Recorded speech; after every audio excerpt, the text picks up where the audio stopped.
করিমগঞ্জে যথাযোগ্য মর্যাদায় বিদ্রোহী কবি নজরুলকে জন্মদিনে শ্রদ্ধাঞ্জলি। আজ বিদ্রোহী কবি কাজী নজরুল ইসলামের ১২৫তম জন্মজয়ন্তী উপলক্ষে নজরুল জন্মজয়ন্তী উদযাপন সমিতির পক্ষ থেকে স্থানীয় শম্ভু সাগর পার্কে কবি মূর্তির পাদদেশে মাল্যদান পুষ্পার্ঘ্য অর্পণ করেন বিভিন্ন সামাজিক ও সাংস্কৃতিক সংস্থা শিল্পীবৃন্দরা। সকাল ৮টায় কবিকে শ্রদ্ধা নিবেদন করেন গীতবিতান সামাজিক ও সাংস্কৃতিক সংস্থা শিল্পীবৃন্দরা।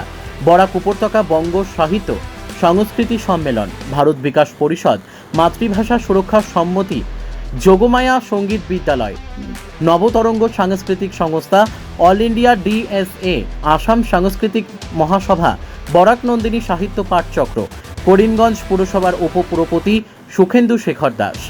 পরবর্তীতে সঙ্গীতের নৃত্যের মাধ্যমে কবিকে শ্রদ্ধা নিবেদন করেন গীতবিতান সামাজিক ও সাংস্কৃতিক সংস্থা শিল্পীবৃন্দরা।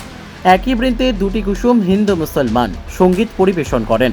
এতে শিল্পীরা ছিলেন মধুমিতা তরাত, রূপা কর্মকার, স্বাগতা চক্রবর্তী, চন্দ্রিমা তরাত, সত্যব্রত চক্রবর্তী, সুরজ চক্রবর্তী, বিষ্ণুপদ নাগ এবং নৃত্যে শুকনো পাতার নুপুর বাজে দুলা লাগি লোরে।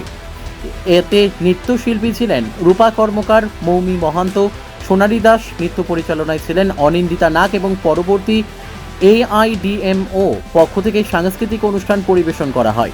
সমগ্র অনুষ্ঠান পরিচালনায় ব্যবস্থাপন ও ঘোষকের দায়িত্বে ছিলেন Bishnupada Nag. Bureau report, Nababarta today.